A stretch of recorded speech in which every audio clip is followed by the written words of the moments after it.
Once Digital presenta Inclusión Radical. Inclusión Radical. ¿Por qué no basta con aceptar la diversidad de nuestra sociedad? Hay que incluirla. Hola, les damos la bienvenida a Inclusión Radical, un espacio más donde hablaremos de la inclusión y la diversidad desde un punto de vista cotidiano. El tema de hoy es importantísimo y creo que justo platicaba con nuestro invitado de hoy una línea muy delgada entre ese estigma, no es estigma, es estereotipo o verdaderamente existe esta problemática en la comunidad LGBTTIQ+. El consumo de drogas en esta población, ¿no? Pero específicamente el consumo de drogas en las personas hombres homosexuales, sí, homosexuales. Entonces, tenemos como invitado hoy a Ricardo Baruch. Muchísimas gracias por estar aquí, Ricardo. No, un gusto estar con ustedes este día. Creo que no necesitas presentación, o bueno, espero que no necesites presentación. Y bueno, para quien no sabe quién es Ricardo, búscalo en Twitter, pero yo les digo, es un activista, es doctor, es investigador, y creo que eres una de las voces más sonadas en el mundo del activismo en redes sociales y también en medios digitales, ¿no? Hoy en día, y bueno, te agradecemos que estés aquí para tocar este tema. Déjame invitarte a escuchar una nota informativa que nos va a dar un poco de contexto y seguimos con la discusión. Claro que sí. Según los datos de la Encuesta Nacional sobre el Uso de Drogas y la Salud de 2018, sugieren que los patrones de uso de sustancias reportados por los adultos de minorías sexuales son más altos en comparación con los reportados por los adultos heterosexuales. Un estudio llevado a cabo por Flaxo y Sencida en 4 ciudades del país en el 2005 mostró que el 42% de los hombres homosexuales encuestados dijeron haber consumido alguna droga, de las cuales la más común era la cocaína, 27%, seguida por el cannabis, 24%, y los poppers, 10%. De acuerdo con la encuesta sobre el uso de drogas en la población LGBTI en México 2015, 46% de los hombres gays y bisexuales respondieron haber consumido otra droga además del alcohol en el último año. La encuesta concluyó que el uso de drogas de fiesta entre hombres homosexuales y trans en México coincide con investigaciones que se han llevado a cabo en otros países desarrollados, donde la prevalencia de uso por parte de las personas LGBTI rebasa a la prevalencia en la población general. Bueno, Ricardo, después de estos datos, cuéntanos un poco. Me gustaría retomar lo que platicábamos fuera de que le dieran play a esto, y también un poco las causas del por qué estamos hablando de este tema. El uso de drogas en la comunidad LGBTTIQ+. ¿Por qué es importante? Y vamos a tener un poco de claridad. A mí me da un poco de miedo que sea una línea muy delgada entre un estigma, un estereotipo que se tiene al colectivo, o que verdaderamente es un problema de salud para las personas que pertenecen a la comunidad LGBT. Desde tu investigación, desde tanto tu punto de vista como tu experiencia, ¿cómo ves esta situación en México? Pues mira, en general sí existen muchos estudios a nivel mundial y también en México que nos dicen que efectivamente el consumo de sustancias psicoactivas, pero también puede ser de alcohol, de tabaco, es más alto en personas de nuestra comunidad, particularmente derivado de algunas circunstancias que se experimentan muchas veces cuando se tiene una orientación sexual no heterosexual, se tiene una identidad de género no cisgénero, y que pues obviamente pueden ser resultado de la violencia, la discriminación que pues el ser LGBTIQ+ a veces trae consigo, ¿no? Entonces no es que por ser gay, por ejemplo, yo voy a consumir más drogas, sino más bien que como una consecuencia de ciertas circunstancias que experimento en mi vida, a veces necesito, digamos que, encontrar, digamos que algo que me haga sentirme bien por un rato, escapar de mi realidad, o simplemente también otra cuestión es el hecho de que se han creado ciertos ambientes en el que se mueven algunas personas, donde también existe mayor disponibilidad de sustancias y se normaliza su consumo, ¿no? A diferencia de otros espacios donde normalmente pues, se habla de no consumir drogas, de tratar de no caer en las adicciones, hay lugares de la comunidad gay donde está normalizado y por lo tanto no se estigmatiza y hasta, digamos que se vuelve parte de cierta forma de vida. Escuchábamos en la nota informativa, algunos datos no los recuerdo al 100%, pero más del 40% de una encuesta dice que ha consumido drogas en el último año, además del alcohol, ¿no? Entonces, es una realidad. O sea, las drogas en la comunidad LGBTTIQ+ existen y además se une con una situación más propensa, como lo dices, ¿no? Me imagino, y ponerlo un poco más tangible, temas de rechazo familiar, pero también de amigos, y también un ambiente poco seguro y con redes de no apoyo, como que te vulnerabilizan un poco más, ¿no? Pero esa ya se vuelve una práctica normal y poco regulada en los lugares en los que se acostumbra a ir o que se reconocen como lugares LGBT. ¿Cómo está la situación, por ejemplo, en las situaciones de fiesta, en los antros, en los bares gays, que pues al final es un sector de la comunidad pues famoso, por así decirlo? ¿Cómo está la regulación en estos lugares? Y justo me quedo con lo que dices, está muy normalizado, hay mucho más acceso a estas sustancias, el comercio no está tan regulado. Cuéntanos un poco. Digo, de entrada me gustaría como tomar un pasito para atrás solo como para resaltar esta idea de que el consumo de sustancias como tal no es necesariamente malo, porque así como estamos consumiendo, supongamos, no sé, café para despertar, pues hay quien consume otra sustancia que en este caso puede ser ilegal, como es la cocaína, ¿no? Pero también, por ejemplo, así como hay gente que sale de antro y se pone súper borracho y por andar de mala copa se vuelve violento, etcétera, pues hay personas que utilizan drogas que no les pasa eso, ¿no? Y sin embargo el alcohol sí es legal y las drogas no. Entonces ahí sí quiero hacer como esa diferenciación, porque muchas veces justo estigmatizamos esto de, ay, es que los gays usan muchas drogas y son malos, ¿no? Pero ajá, los heteros a veces se ponen peor con una sustancia que sí es legal. Ahora, efectivamente, pues digamos que hay muchas cosas que han ocurrido a partir de la guerra contra las drogas y en parte es la presencia mucho mayor de los narcotraficantes en espacios de la vida nocturna. No solo gays, en general, ¿no?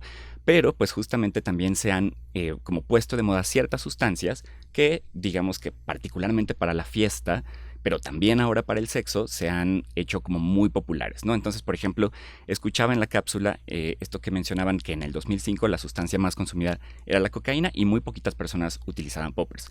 Hoy en día, muchísima gente particularmente hombres gays bisexuales, utilizan poppers, pero además pues hay otras sustancias que han entrado al mercado y que antes no estaban. Por ejemplo, la ketamina, el GHB llamado G, y sobre todo aquí en México en el último par de años el crystal meth, ¿no? Que es justamente la droga que está, digamos que causando más problemas a nuestra comunidad hoy en día. Es interesante lo que mencionas porque al final nos pone a pensar, tanto a mí como a las personas que están escuchando esto, que sí es muy importante el poner en un contexto universal este tema, ¿no? O sea, al final no es solamente, como dices, señalar a la comunidad LGBT y si eres un hombre homosexual entonces te drogas por el simple hecho de ser gay, sino más bien es ver la problemática desde un panorama drogas, ¿no? Drogas y entonces ahora sí aterrizarlo a este punto, ¿no? Ahora, hablábamos al principio de personas más propensas y bueno, yo al final tengo la idea, y si no, por favor corrígeme, tengo la idea de que el consumo es mayor en hombres homosexuales y bisexuales y personas trans. Entonces, ¿hay una causa específica por la que estas dos personas sean como más propensas al consumo? Como dices, los hombres homosexuales y bisexuales un poco lo usan en su mayoría por el uso en las relaciones sexuales, ¿no? Pero, por ejemplo, me llega la idea, las personas trans a lo mejor y puede ser un determinante el trabajo sexual, o ¿cuáles son las causas? Sí, justamente cuando hablamos de cuestiones de drogas en la comunidad LGBTIQ sí tenemos que diferenciar muy bien unos de otros, ¿no? Porque, por ejemplo, en el caso de mujeres lesbianas y bisexuales, digamos que más bien por una circunstancia social en la cual, por ejemplo, ellas no salen mucho de fiesta, ¿no? O los espacios de socialización son diferentes, o pues simplemente la exposición, por ejemplo, a la venta de ciertas sustancias puede ser significativamente diferente de quien sí sale cada fin de semana con sus amigos y está buscando pues nuevas experiencias para pasársela bien, ya sea en la fiesta o en el sexo. En el caso de las mujeres trans, efectivamente hay un vínculo con por un lado, con este tema del trabajo sexual, ¿no? Que muchas de ellas experimentan, ¿no? Y ojo, aquí también quiero hacer esta división de no por estigmatizar, de decir que todas las mujeres trans se dedican o se han dedicado al trabajo sexual, pero por una cuestión social, pues es real que muchas de ellas pasan por lo menos en algún momento de su vida por ahí y efectivamente pues eso provoca que estén muy expuestas a que sean ya sea extorsionadas, obligadas a consumir, obligadas a vender, pero también relacionada, por ejemplo, con esta situación de que ellas muchas veces viven situaciones mucho más extremas de discriminación y violencia, y por lo tanto pues también algunas sustancias pues pueden ser como un mecanismo de salida, ¿no? Entonces ahí sí creo que es interesante cómo, al igual que con el tema del VIH, justamente hombres gays y bisexuales y mujeres trans tenemos muchísimo mayor riesgo de adquirir VIH y ITS que mujeres lesbianas y bisexuales y hombres trans. Claro, al final, y me gustaría hacer una pausa ahí, porque al final, como dices, o sea, es importante separar, pero para dimensionar, no tanto como para estigmatizar. Y decir un poco, a ver, vamos a ver, ya dijimos que sí es una problemática, ahorita profundizaremos un poco más en el tema de acceso, comercio y qué se está haciendo, pero ¿qué otro tanto o qué porcentaje de este 100% es de las personas ignorantes el poder señalar y decir una persona gay se droga, una persona trans se droga? O sea, ¿a qué medida está el estigma en México? ¿Si existe este estigma y si las personas que están fuera de la comunidad conciben a la comunidad como drogadictos y drogadictas porque son gays y así? Sí, definitivamente existen todavía muchos estigmas en nuestra sociedad respecto a las personas LGBTIQ+, ¿no? Entonces, por ejemplo, algo que se ha encontrado también en algunas encuestas, sobre todo de CONAPRED, es, por ejemplo, esta asociación de hombres gays con promiscuidad, y por lo tanto con VIH y por lo tanto también con drogas y por lo tanto con abuso sexual, ¿no? O sea, como que todas estas construcciones sociales que pues durante décadas o siglos incluso, digamos que se fueron haciendo, pues todavía permean desafortunadamente en nuestra sociedad. Y pues sí hay que reconocer, como decimos, ¿no?, que hay una mayor prevalencia de uso de sustancias, también hay una mayor prevalencia de VIH en nuestra comunidad, pero en ese sentido sí tenemos como que separar el hecho de que no por ser gay yo estoy como destinado a utilizar sustancias, de la misma forma que hay muchísimos heterosexuales que las utilizan, solamente que como nuestra población es más compacta, o sea, somos menos en comparación con la población general, pues se vuelve de repente algo más visible, y particularmente también por el hecho de que no se queda ahí el problema, ¿no?, sino que el uso de sustancias, pero más bien el abuso de sustancias, está conduciendo a otro tipo de problemas de salud y problemas sociales que ya empezamos a ver hoy en día en México. Que es súper grave y que tiene consecuencias, porque al final es como un círculo vicioso en el que tú vives en un entorno de violencia, vives en un entorno de discriminación y buscas sustancias como las drogas para salir un poco de la realidad, por así decirlo, ¿no? Para poder tener un poco la mente más clara y bueno, al final cada quien decide y vive las situaciones, ¿no? Pero al final eso te hace más propenso a otros peligros, ¿no? Como caer en las adicciones, el abuso el uso de esas sustancias, caer en las adicciones, riesgo en general, pero en el caso de los poppers, por ejemplo, prácticas sexuales de riesgo, infecciones de transmisión sexual. ¿Cómo es este riesgo? ¿A qué nos estamos enfrentando en el consumo de drogas en la comunidad LGBT? Bueno, lo que sucede en este caso particular es que como nadie habla como abiertamente del uso de sustancias o el uso correcto, por ejemplo, de las sustancias, pues muchas veces no sabemos qué tanto es tantito, qué me va a pasar si me meto esto y lo mezclo con esto otro. Entonces, pues digamos que las personas van aprendiendo en el camino, por decirlo de una forma, y en el tema... digamos que vinculándolo en el tema de salud sexual, pues también se ha visto, ¿no?, que por ejemplo yo puedo tener toda la información sobre el uso del condón, sobre el uso del lubricante, incluso traerlos conmigo, pero digo, ya sea que si me pongo súper borracho con alcohol o si me pongo hasta las chanclas con alguna otra sustancia como, no sé, ketamina, pues es muy probable que voy a olvidar utilizar eso. O sea, aunque yo tenga la información de prevención, por ejemplo, pues es muy probable que no lo haga. Pero también hay otras sustancias, justamente como el crystal meth que mencionaba hace rato, que además provoca, digamos que como que un deseo muy exaltado por pues tener más relaciones sexuales, ¿no? Entonces esto también provoca muchas veces que haya pues múltiples parejas sexuales sin protección, en circunstancias, digamos que de mayor riesgo, y que además haya policonsumo, ¿no? O sea, que en una misma sesión estés utilizando varias drogas, lo cual aumenta mucho el riesgo. No solamente aquí ya no hablamos solo de salud sexual, sino de salud física en general. O sea, por ejemplo, hay personas que pueden llegar a tener un infarto o enfermedad vascular cerebral, entre algunas cosas, por estar mezclando sustancias, por ejemplo, que son varios estimulantes al mismo tiempo, como podría ser el cristal, con los poppers, con un medicamento para la erección, con cocaína, con keta, ¿no? Entonces ahí es donde se complica el asunto, ¿no? O sea, el problema no es el uso como tal, sino más bien el abuso y la mezcla, y sobre todo el peligro de caer en la adicción, ¿no? O sea, cuando ya no, necesitas estar utilizando la sustancia porque si no te sientes, pues que algo te falta. Es importantísimo lo que dices porque al final pues desestigmatizas y hablas del tema, ¿no? Y entonces puedes tener un poco más de información del uso de estas sustancias y cómo te pones en riesgo al combinarlas, ¿no? Pero me gustaría un poco hablar de lo que decías al principio de los poppers, que ahora es uno de las sustancias más utilizadas en los últimos años y que la verdad es que tanto en México como supongo que a nivel internacional ha tomado mucha fama y me gustaría hablar un poco de ese tema por lo mismo, para no estigmatizar. ¿Qué son? ¿Cómo funcionan? ¿Por qué se utilizan principalmente en las prácticas sexuales?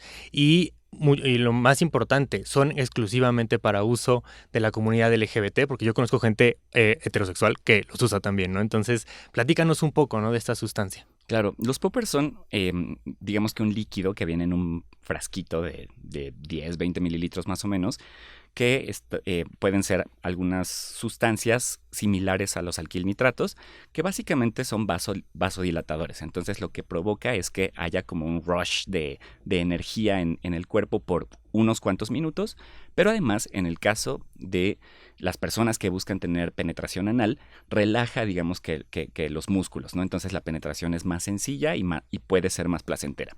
Entonces, digamos que desde la década de los 60, justamente se popularizaron entre la comunidad gay y la comunidad trans por esta cuestión, ¿no? O sea, pero entonces hay personas que usan poppers en el antro, por ejemplo, porque de repente ese líquido, digamos que abres el frasquito, lo inhalas tantito por la nariz y lo vuelves a cerrar y ya, ¿no? O sea, y te da esta sensación por unos minutos. Entonces hay gente que lo usa como para sentirse chido en la fiesta y también hay gente que los usa en el sexo, ¿no? Y entonces aquí también hay que mencionar que digamos que no hay tantos problemas relacionados con el uso de poppers siempre y cuando sea un uso moderado. Y además es algo curioso, es que es una sustancia que está un poco como en el limbo legal, ¿no? Entonces no es ilegal, a diferencia de otras drogas que pues hay que conseguirla con, no sé, un dealer en los mercados subterráneos, pues acá en realidad muchas veces se pueden comprar como a la plena luz del día, y eso, valga decirlo, o sea, uno de los problemas también de las drogas es que cuando son ilegales no sabes en realidad qué te estás metiendo, ¿no? Porque te dicen que te están vendiendo una cosa y no hay forma de que lo sepas. En cambio, cuando, por ejemplo, hay mercados legales, pues es más probable que la sustancia sea lo que te dice que es. Claro, al final justo quería entrar en este tema de los poppers porque aparte, como ya dijimos, que tiene mucha popularidad, pareciera que el acceso a los poppers es mucho más fácil. Como dices, lo puedes comprar a plena luz del día y listo, ¿no? Es fácil. Pero justo el poder entender cómo está la regulación en México de estas sustancias y si hay órganos de apoyo exclusivos para la comunidad LGBTTIQ+, una vez que las personas caen en adicciones o en el sobreconsumo de estas drogas. Pues mira, ese es un gran problema que tenemos en México, porque en general, como probablemente cualquier persona que haya escuchado la radio, la televisión, habrá escuchado estos anuncios de en el mundo de las drogas no hay final feliz, ¿no? O sea, como que no hay... O sea, es una discusión de ni siquiera te acerques porque vas a acabar así básicamente en la calle y sin nada, ¿no? Y eso no reconoce que existen muchísimas realidades en cuanto al uso de las drogas, ¿no? O sea, como si el hecho de que hoy me fume mi primer churro de marihuana me va a llevar a que dentro de un mes mi vida es un desastre. Cuando en realidad hay muchísimas personas que son usuarios regulares de sustancias y que no han caído, por ejemplo, en un uso problemático o en una adicción, y que, pues, en ese caso, por ejemplo, pues, en realidad no le están provocando ningún problema a nadie. O sea, tú tienes el derecho de tomarte 3 cubas el viernes y yo quizás podría tener el derecho de meterme una raya. Pero además, si hubiera ese reconocimiento, digamos que de una forma más abierta, pues se podrían manejar de una forma mucho mejor, por ejemplo, los problemas de adicción y particularmente nuestra comunidad. Entonces, de por sí, en general, en México son muy pobres los servicios de salud mental, son muy pobres los servicios de atención a las adicciones, pero además prácticamente no hay nada, al menos en el sector público, específico para la comunidad LGBT. Lo que sí hay, más bien, son organizaciones de la sociedad civil que han abierto, por ejemplo, grupos de autoapoyo, digamos que algunas comunidades que se reparten insumos para la reducción de daños en el caso, de, por ejemplo, de las personas que se inyectan drogas. Hay, pues, también campañas para conocer qué tipo de drogas no puedes o no deberías mezclar para evitar algún daño mayor, pero pues estos no son esfuerzos lamentablemente que vengan, digamos que del gobierno, a pesar de que existe evidencia de que mientras más se hable de estos temas en particular en nuestra comunidad, pues menor serán los riesgos asociados a esto, ¿no? Pero desafortunadamente todavía tenemos esta idea de que si hablas de una cosa la estás promoviendo, ¿no? Así como antes nos decían que si hablas del condón estás promoviendo que los chavos cojan, pues no, o sea, y lo mismo pasa con las drogas. Claro. Al final, y para concluir, ¿por qué es importante entonces tener tanto organismos gubernamentales como grupos de apoyo de la sociedad civil específicamente para la comunidad LGBTTIQ+? ¿Qué diferencia hace en relación a otros organismos que están dedicados a la comunidad en general? Claro, pues una de las cosas importantes cuando hablamos de situaciones, digamos que tan delicadas como es el caso del uso de sustancias, es que la realidad, por ejemplo, de una persona heterosexual con mi realidad como hombre gay en el consumo puede ser radicalmente diferente, ¿no? O sea, quizás la de esa persona tenga muy poco que ver con el sexo y la mía tiene mucho que ver con el sexo. Quizás la de esa persona no tiene nada que ver con otras situaciones de marginación y la mía sí. O sea, ese tipo de cuestiones son las que pues necesitamos atender y pues obviamente reconociendo que todos tenemos los mismos derechos y uno dice, bueno, pues entonces que haya espacios para todo el mundo, pero no, o sea, lamentablemente justamente lo que ocurre cuando no hay servicios específicos para nosotros es que tiende a replicarse esta violencia, esta discriminación, esos estereotipos hacia nuestra comunidad, ¿no? Entonces, por eso es que mucha gente no se acerca. En cambio, si yo sé que existen espacios amigables con profesionales que no me van a juzgar porque me metí 3 sustancias diferentes y porque cogí con 4 personas anoche, o sea, claramente ahí va a haber una enorme diferencia, ¿no? Entonces, ahí es donde creo que también dentro de la comunidad, independientemente de las instituciones, como amigos, como primos, como lo que sea, tenemos también que hablar más de esto, ¿no? O sea, porque también ese es un tema, ¿no? Si yo estigmatizo el uso de drogas de mi amigo, entonces pues no me va a contar que hizo tal cosa y tal cosa, y no me voy a dar cuenta en el momento en el que quizás él, ella ya empieza a tener un problema, ¿no? Entonces también entre nosotros tenemos que hablar mucho más de estas cuestiones, al igual que hablar de sexualidad, para evitar mayores problemas que aquejen a nuestra comunidad. Ricardo, muchísimas gracias. Se nos acabó el tiempo. Podríamos seguir hablando horas de este tema y te vamos a seguir invitando para que nos sigas platicando. Muchísimas gracias por estar con nosotros. No, muchas gracias por la invitación. Ha sido un placer. Y muchas gracias a todos, todos los que nos escuchan. Les invitamos a seguir tratando problemáticas que se crean alrededor de la diversidad y las herramientas que nos da la inclusión para generar sociedades mucho más empáticas y con justicia social. Síganos en nuestras redes sociales, sigan a Ricardo en sus redes sociales, infórmense, escuchen todos los episodios de Inclusión Radical y nos escuchamos la próxima semana. Síguenos en nuestras redes sociales como @canal11tv y visita nuestro sitio web www.canal11.mx. Las opiniones vertidas en este programa son responsabilidad de quienes las emiten. El 11 las ha incluido en apoyo a la libertad de expresión y el respeto a la pluralidad. 11 Digital presentó Inclusión Radical. Moderado por Eduardo Valenzuela. Talento adicional, Vania Belmont y Rodrigo Gutiérrez. Coordinación de producción, Daniel Acuapio y Moisés Romero. Postproducción de video, David Vargas. Diseño sonoro y postproducción de Franco González.